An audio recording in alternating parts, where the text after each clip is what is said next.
Meu nobre amigo Alexander Meirelles, da Fantasy Cursos. Seja muito bem-vindo, nobre. Uma boa noite a todos e todas. Um prazer, Lodiar, estar aqui para justamente celebrar aqui o trabalho magnífico da Rede Vamp na Horror Expo de 2020. Obrigado pelo convite. Vamos conversar. Opa, que bom. Puxa, né? A gente se encontrou naquela live super divertida que a gente fez no começo do ano falando do Drácula da Netflix, não é mesmo? Pois é, até hoje rende polêmica. Rende altas discussões lá no canal o Drácula da o Drácula da Netflix, né, que o pessoal conhece, produção da BBC, que a Netflix transmite. É verdade. Sabe, eu penso, se tivesse parado no segundo episódio, 5 minutos antes de terminar, só com os corpos afundando e o navio afundando, eu teria considerado estético. Por quê? Por que, Alexander? Por que tiveram que fazer aquele terceiro episódio? O que estava ruim podia ter acabado como decisão estética do diretor. Por outro lado, eu penso, se não tivessem feito o terceiro episódio tão ruim, talvez a série não tivesse ficado tão conhecida e não tivesse tido a abrangência que ela teve, não é mesmo? É, isso aí. Vamos dizer o seguinte, ela não passou em branco. Com certeza, o início do terceiro episódio, até pela virada, né, dá uma plot twist ali de que você vai ver que ele sai do mar no século XX. Estou dando spoiler aqui, gente, porque não é possível que você já não... Ainda mais aqui da Rede Vamp, que você não tenha entrado em contato com o Drácula da Netflix, né? Mas a questão foi o desenrolar do enredo do terceiro episódio. Aí lascou tudo. Tem gente que gosta, até mesmo pelos pontos que ele aborda ali, né? Essa relação de exploração de classe social e tudo mais. Mas em relação aos dois primeiros episódios, foi um desbalanceamento muito grande. É verdade, meu nobre amigo. E esse aqui foi um ano, assim, né? A Fantasy Cursos, eu adoro acompanhar o seu trabalho, porque, assim, a gente tem conteúdo de altíssimo nível, altíssima qualidade, disponibilizado gratuitamente nas redes sociais por você, semanalmente, às vezes até tem algumas vezes que são até quase diário esses lançamentos que você faz. E, cara, não tem post ruim, não tem vídeo ruim. A gente para toda vez, você para, não, deixa eu assistir a minha aula do dia sobre esse tema com o Alexander, que eu sempre saio descobrindo alguma coisa que eu não sabia ou ainda alguma coisa que eu não lembrava. E, cara, em nome de todos nós da Rede Vamp, da comunidade vampírica, dos fãs do terror e dos fãs do horror, todos aqui presentes na Horror Expo agora, na hora da live broadcasting, e os outros que veem os vídeos depois, cara, gratidão, quero te agradecer de coração por ter essa entrega, esse trabalho maravilhoso que você disponibiliza para todos nós aqui no Brasil. E Portugal também. Olha, eu que sempre agradeço aí pela presença, pela confiança no trabalho, pela companhia lá semanal, né, como você falou. Fantástico Cursos, ele surgiu em 2017 justamente com a proposta de oferecer conteúdo que confiável, porque na época eu tinha muita coisa aí que estava desvirtuando, tinha muita gente conhecendo ainda mais os caminhos da literatura fantástica, né? E o que eu via oferecendo no YouTube eram coisas que levavam as pessoas para caminhos errados, né? Então, eu resolvi fazer o canal com base já no que eu pesquisava. São 20 anos pesquisando fantasia, gótico, horror, ficção científica, ficção weird.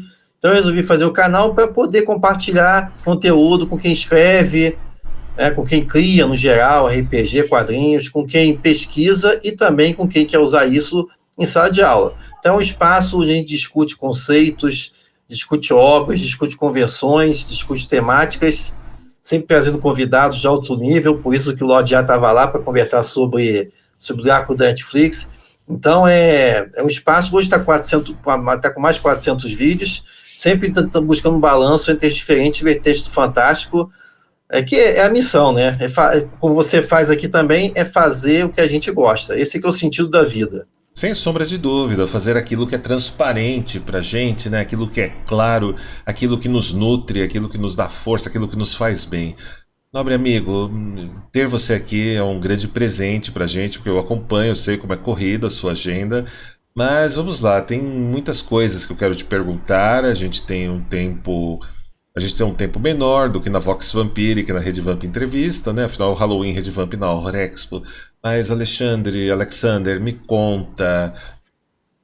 Não que tudo isso comece em um belo casarão chamado Vila Diodati, com o encontro de alguns nomes que até hoje reverberam, ressoam no nosso imaginário, como Percy e Mary Shelley, como Johnny Polydor, como Lord Byron, e mais aí, né? Tem mais. Cara, tudo começa ali. A gente pode dizer que talvez a moderna literatura gótica, a ficção, talvez não a ficção científica, mas esse dark fantasy, essa fantasia mais sombria, se organiza e tudo vem daquele encontro deles ali?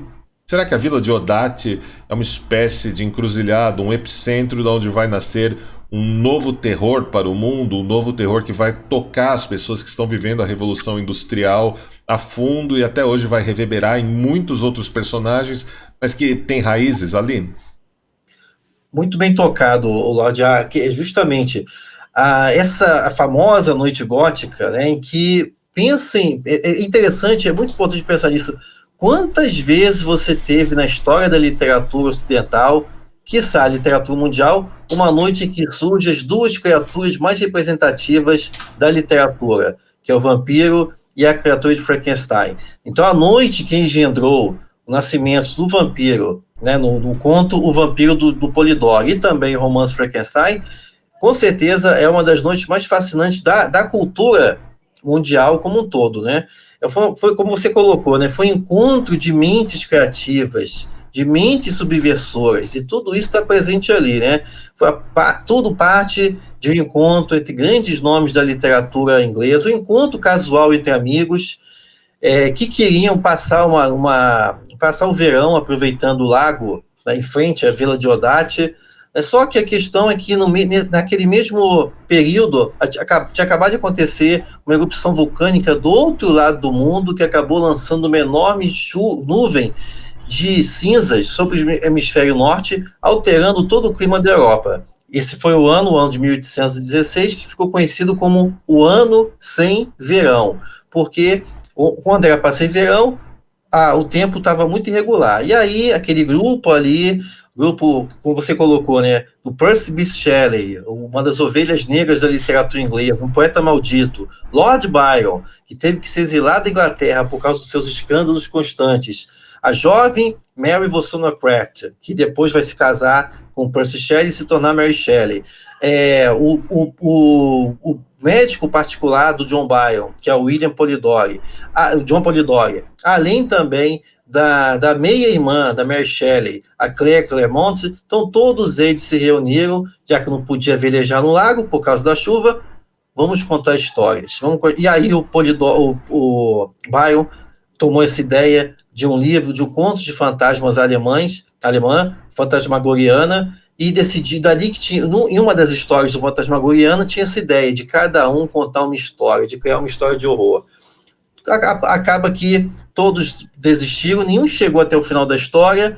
O Byron, ele começa a elaborar uma proposta de uma história que depois ficaria conhecida como Fragmento de Romance, e é dessa semente que o Polidori pegou essa semente dessa história e depois desenvolveu, depois daquele encontro, e 3 anos depois foi publicado, em 1819, o conto O Vampiro, que, como você bem colocou, é a gênese da literatura, a gênese do vampiro, como a gente conhece hoje, no sentido de um predador que desfila entre suas vítimas sem que ser percebido. Ali nasce o vampiro elegante, sofisticado, amoral, com a sexualidade ambígua, ou seja, e que também, como eu comentei, espalha sua decadência, espalha sua moralidade por onde ele passa, né? Então é muito marcante aí que antes do Polidori o que a gente tinha era cadáveres ambulantes,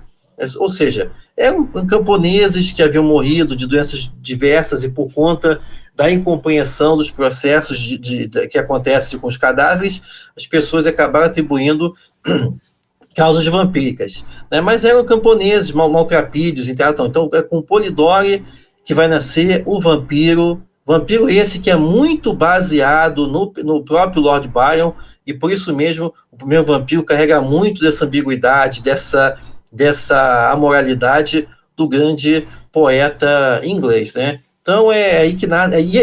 O Vampiro do Polidori é o primeiro conto, é a estreia do vampiro na ficção.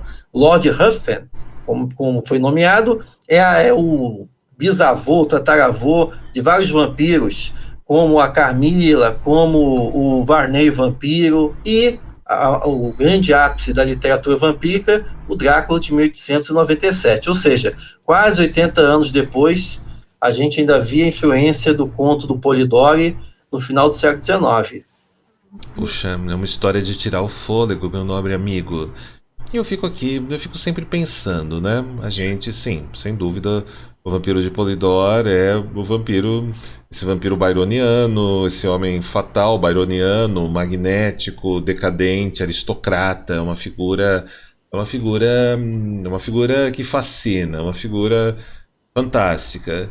Ao mesmo tempo, eu encaro sempre um desafio interior muito grande, porque eu sempre me recordo de Christabel, de Samuel Taylor Coleridge, né?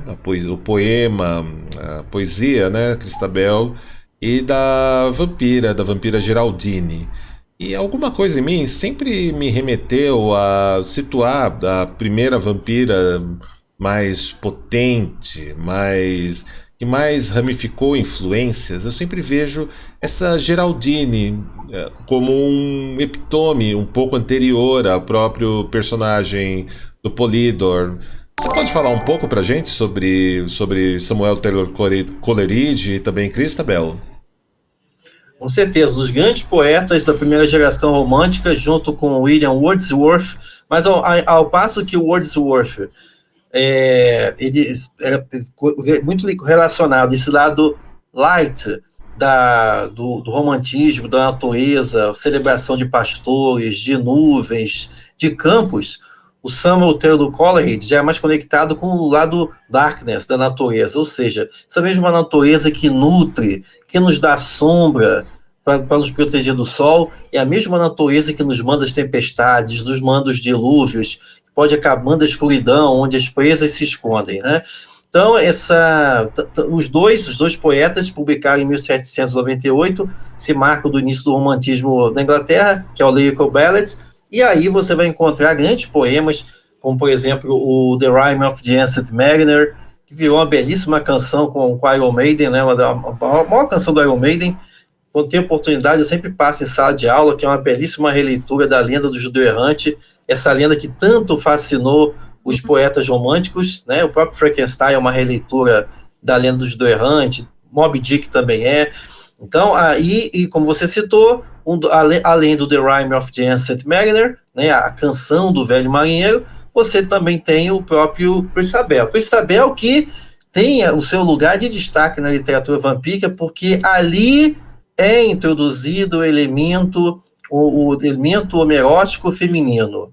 Antes, lembremos que Carmila de 1872, Carmila é a estreia da temática do homoerotismo feminino na prosa, no caso aqui da novela, mas o tema, no geral, na literatura, acontece justamente no Christabel, no Christabel. É interessante porque o Coleridge ele também vai utilizar uma estratégia que acabou não ganhando corpo, né? Não criou raízes na literatura de vampiros, que é a questão da lua, que a lua banha o vampiro, rejuvenesce ele. O Polidori usou também essa temática no próprio vampiro, e o Coleridge usou, mas essa tradição acabou que não criou raízes, né? Porque é citado lá que quando a Geraldine encontra a jovem, né? Ela tá murcha, ela tá uma decrépita e tal, mas seca. Quando ela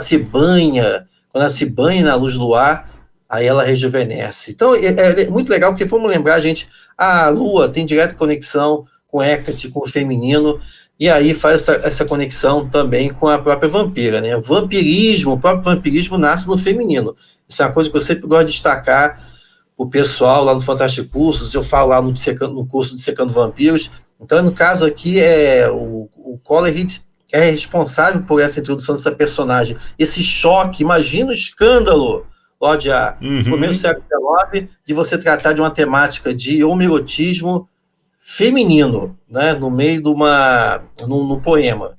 Absolutamente. Tanto que tem a pesquisadora, professora de Yale, a doutora Camille Paglia, no seu livro Vamps and Tramps, e também no Personas Sexuais, dois livros que eu aprecio muito, ela cita dados biográficos do próprio Coleridge quando escreve The Rime of a Shit Mariner, ele se arrependendo daquela deusa vampira, pagã, sucúbica que ele cria naquele final apoteótico, que foi algo tão traumático para ele que ele precisou tentar escrever finais e botar um final improvisado na história, porque ele mesmo não aguentou o teor do que ele tinha criado, e em seguida ele não aguentava a pressão da sociedade, dos amigos, dos parentes em cima dele, de como ele tinha cometido tamanha atrocidade de escrever algo daquele jeito.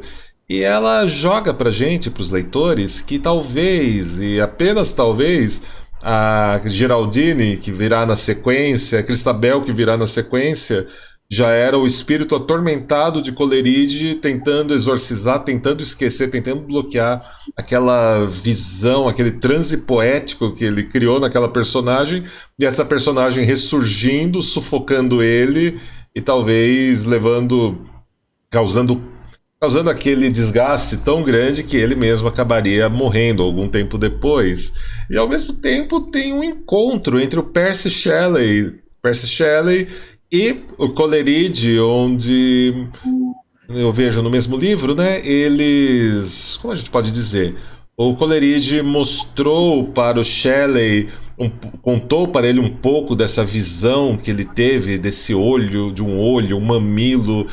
Eu não sei reproduzir apropriadamente esse trecho, mas dizem que o Shelley surtou romanticamente de tal maneira, saiu gritando pela casa, derrubando tudo, teve um ato completamente fora da casinha que foi encontrado só uns 20 minutos depois, escondido embaixo de uma mesa, tendo um ataque de tremedeira.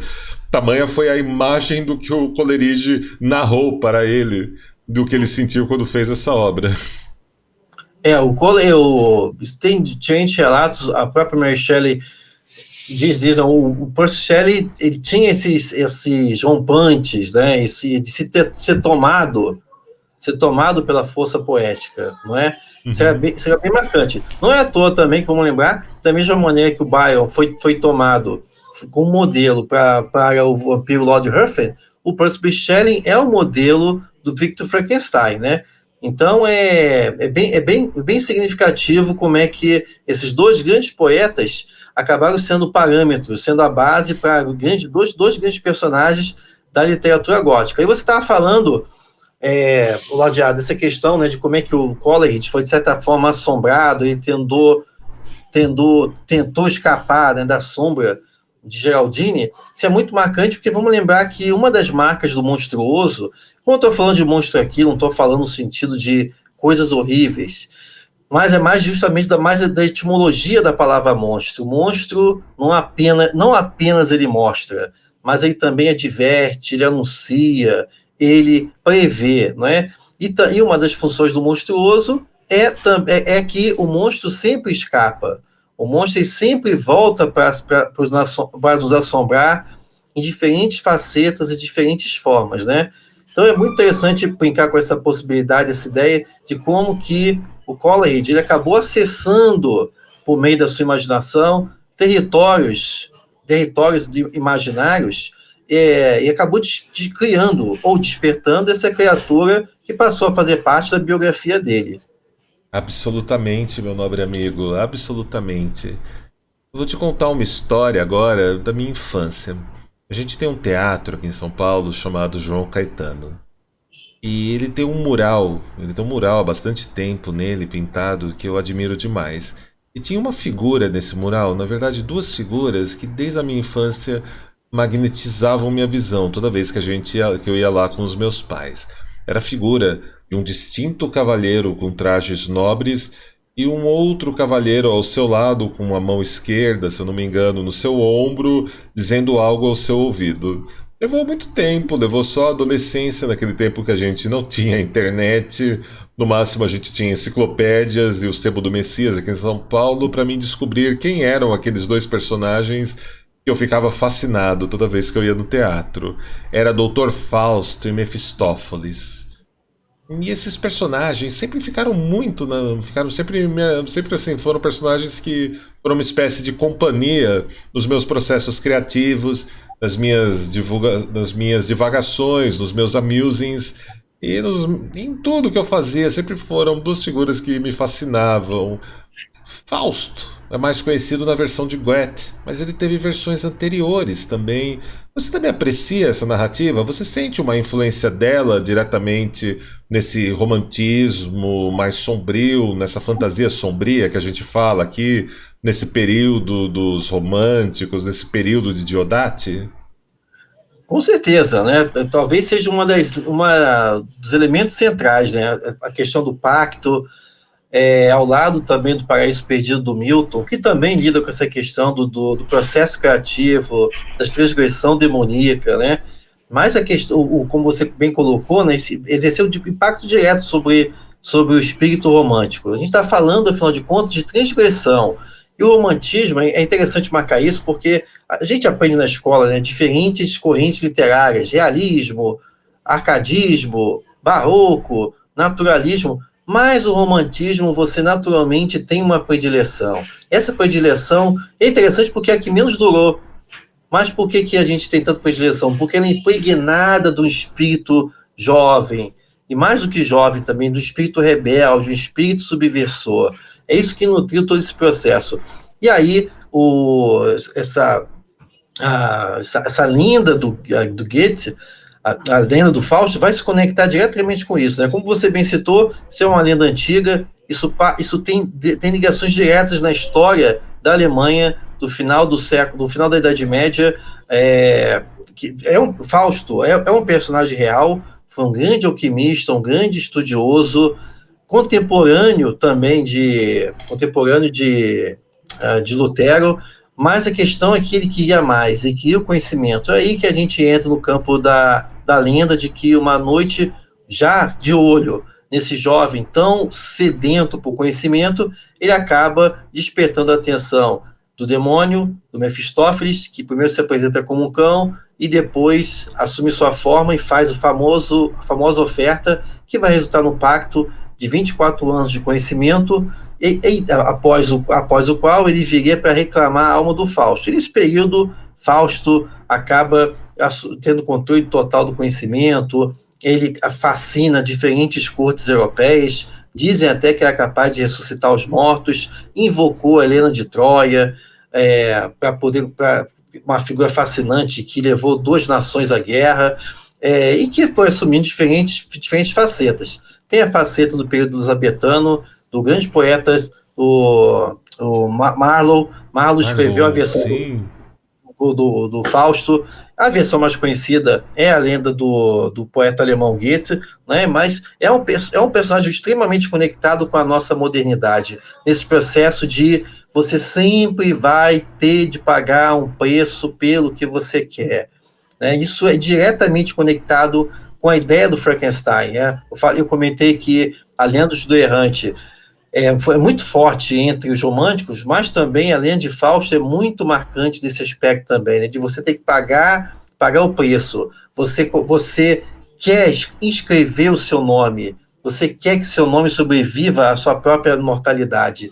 Mas a questão, qual é o preço disso? É isso o preço que o Victor Frankenstein acaba descobrindo, e o vampiro também, a gente vê isso em diversas narrativas, não é? De que ele vive uma vida, ele paga o preço da sua imortalidade, né? Então, a lenda do Fausto, essa questão da tentação, é extremamente importante para a literatura gótica, para o romantismo e para a literatura ocidental como um todo.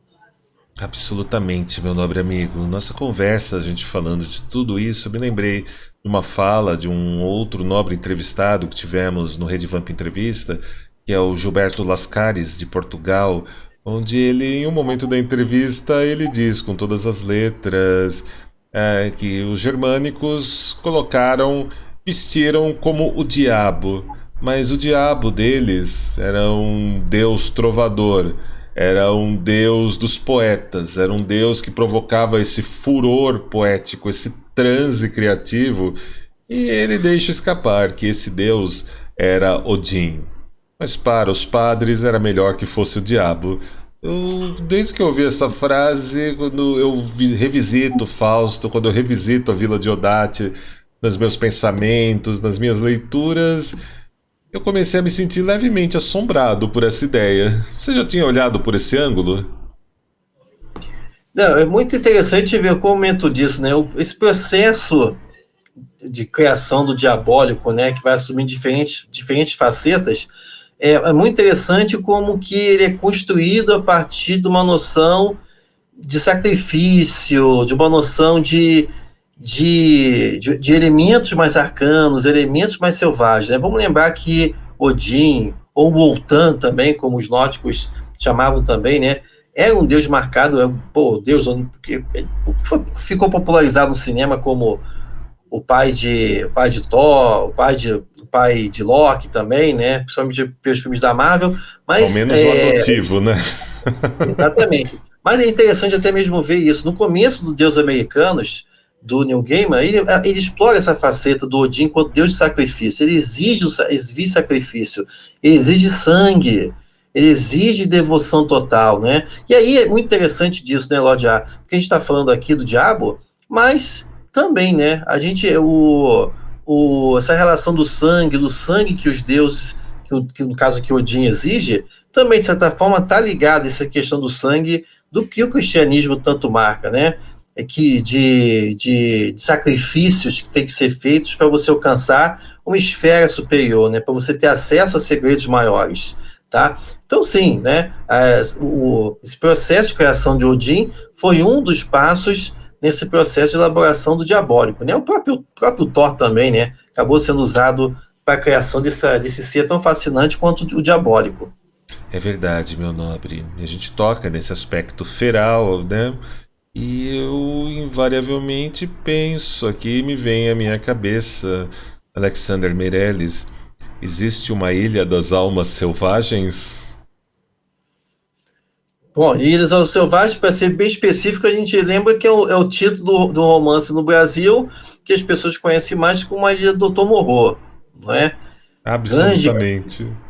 Grande clássico do H.G. Wells. H.G. Wells que a gente normalmente associa imediatamente a ficção científica por causa do Homem Invisível, da Máquina do Tempo, do Guerra dos Mundos, mas a gente está falando de escritor do final do século XIX. O final do século XIX foi um período, uns períodos, como diz o crítico Nicholas Ruddick, nunca houve um período na história da literatura tão propenso para a literatura fantástica como um todo, como as últimas décadas do século XIX. Vamos lembrar que em apenas uma década você teve O Estranho Caso do Dr. Jack Mr. Hyde, você vai ter o Retrato de Dorian Gray, você vai ter o Drácula, você vai ter o Grande Deus Pan, do Arthur Machen, você vai ter a Ilha do Tomorrow, do H.G. Wells, todas histórias impregnadas de um assombramento do indivíduo pelo próprio fim de século. Todo fim de século é muito marcado por essas questões. A gente teve isso também. A gente ainda está inserido num contexto finisecular, porque a gente já acabou de entrar em 2020, a gente está assombrado, nossos fantasmas são outros, mas aí o Dr. Morrow mostra muito bem disso, né? Qual é o limite entre o humano e o bestial? Né? Qual é o limite? O que te configura? O que te faz humano? É sua aparência?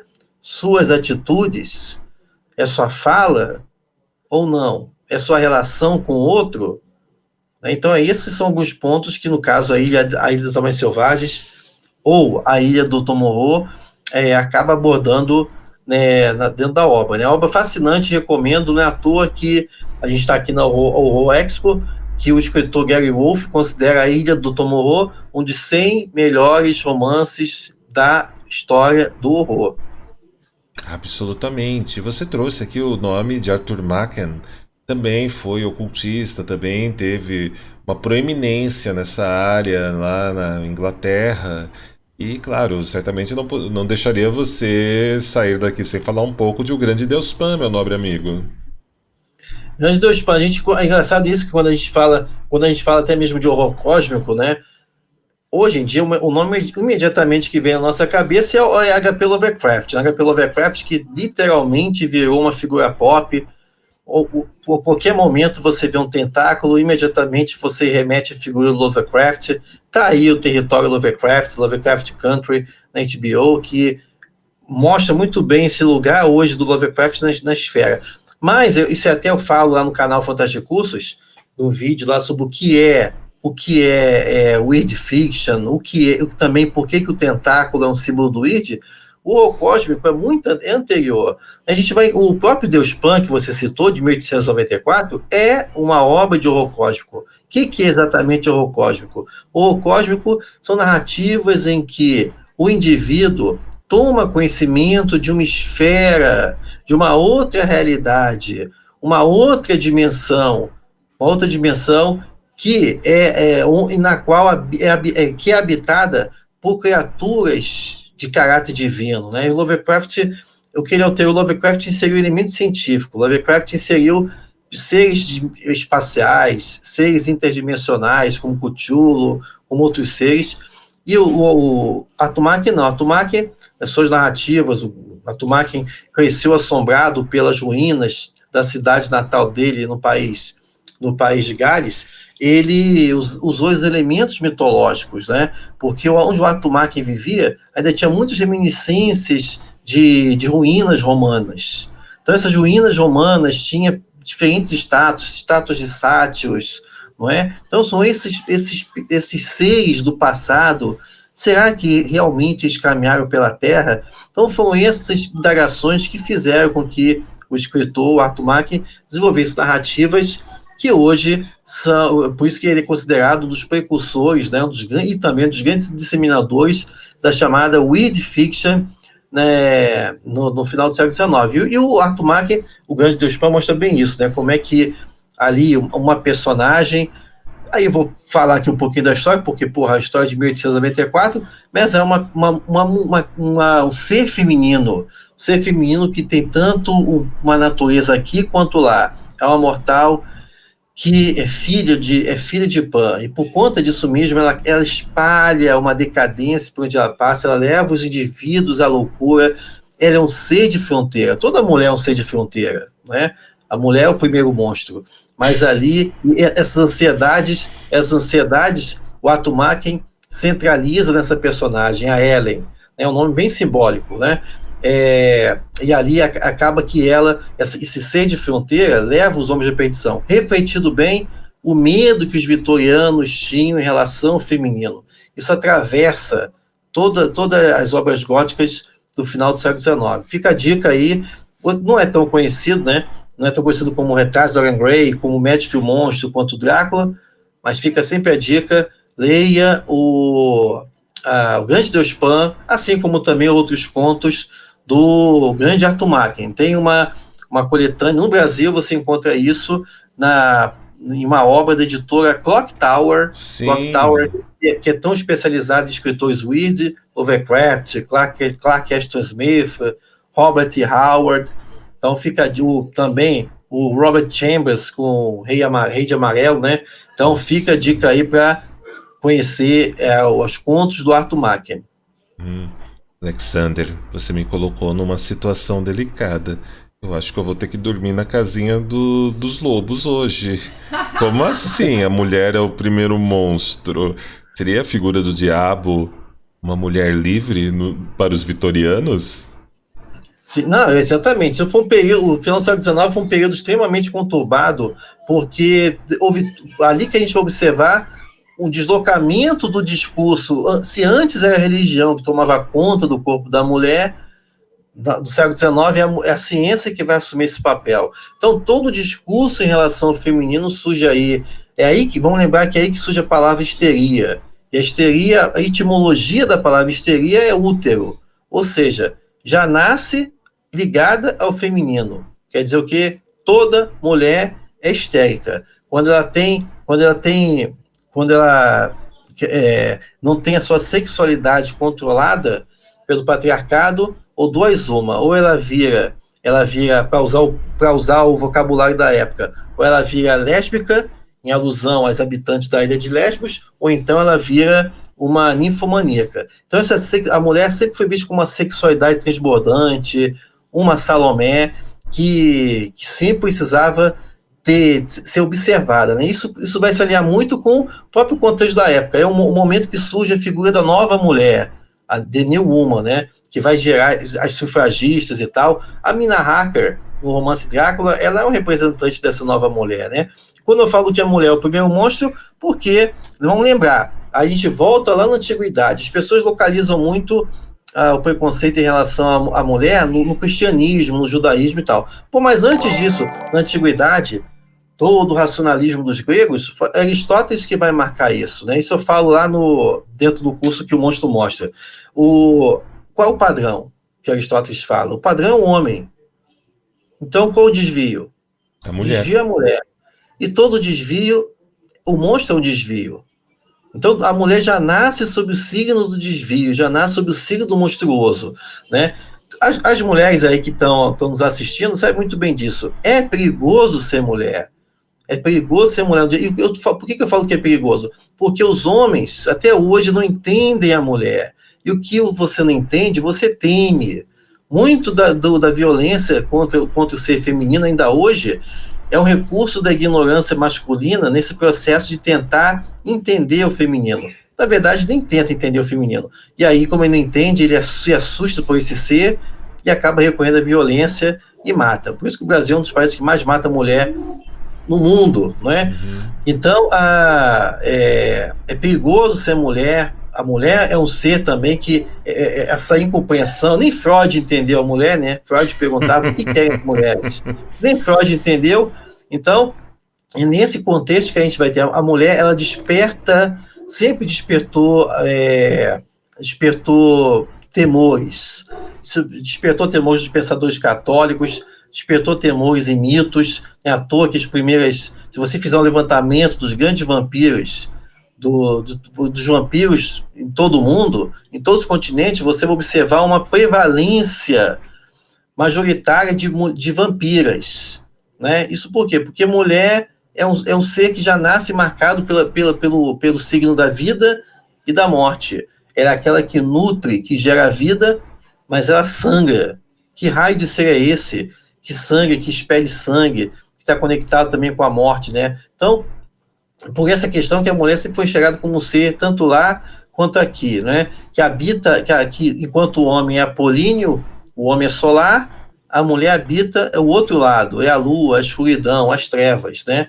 Onde a razão não alcança. Então é isso que faz com que ela seja um ser eternamente compreendida pelo masculino. Professor Alexander,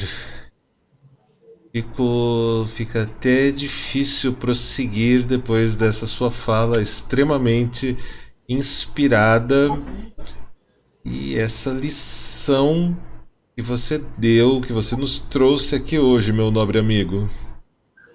Foi lembrando, gente, de manhã extremamente belo. Halloween, né? Estamos em de Halloween. Halloween é a época das bruxas. Opa. É mais um motivo para a gente pensar nisso, né? Sem sombra de dúvida. A gente tem aí o Halloween chegando e a gente vai preparar, né, nesse Halloween, a partir de amanhã, a véspera de Halloween, vamos ter já a primeira festa online do Halloween Redvamp e da Horror Expo. Professor, você está muito convidado para essa festa. Estamos distribuindo 300 acessos grátis, que é uma cortesia da Horror Expo, a maior feira do horror, do terror e da fantasia sombria da América do Sul, para todos vocês.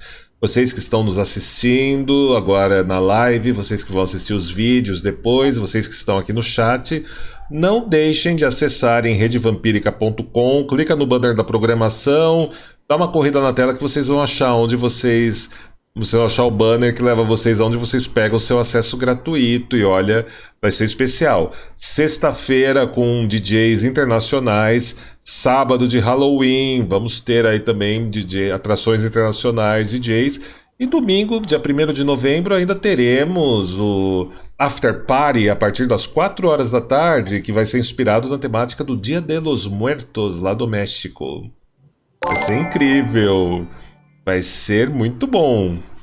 E professor, eu quero muito te agradecer pela sua generosidade, por essa sua fala que, assim, meu nobre amigo, isso eu te conto nos bastidores, no seu retorno, no seu retorno na Vox Vampírica ou na Rede Vamp Entrevista, onde a gente tem muito mais tempo para tudo isso, mas você tocou numa raiz de um ponto que eu trabalhei nesse livro novo, Sob Tuas Asas, Mística Vampírica para Adultos, mas você não faz ideia de como com essa fala você me ajudou a fechar uma longa cadeia de raciocínios que há muito tempo eu vinha trabalhando e ainda não tinha fechado. Foi extremamente uma transmissão, uma fala muito fantástica, meu nobre. Eu estou um pouco sem palavras com isso. Ai, que beleza, né? Lembrando, gente, que essas questões estão abordadas lá no canal Fantástico Cursos, especificamente sobre essa questão da mulher monstruosa e tal. Isso eu trato lá dentro do curso online que o Monstro mostra. Opa. Lá no canal Fantástico Cursos, nas descrições dos vídeos, vocês encontram acesso aos cursos, incluindo o Dissecando Vampiros, que é um curso online com mais de 150 aulas, abordando o vampiro no mito, na lenda, no folclore, na história, na TV, no cinema, passando por diferentes facetas. Ontem também fiz uma live sobre contos de fadas góticos, celebração do Fantástico Cursos ao Halloween, então tá lá. Nessa mesma live eu deixei também o link para a playlist do Fantástico Cursos da série Bruxas, onde eu vou dissecando essa figura, mostrando diferentes facetas da bruxa, de onde que nasce o nariz da bruxa, por que quando você pensa em bruxa, você sempre pensa numa personagem com o nariz comprido e aquela verruguinha na ponta do nariz, né? E dentre outras questões, por que a mulher é tão conectada com o diabo, dentre outras questões, né?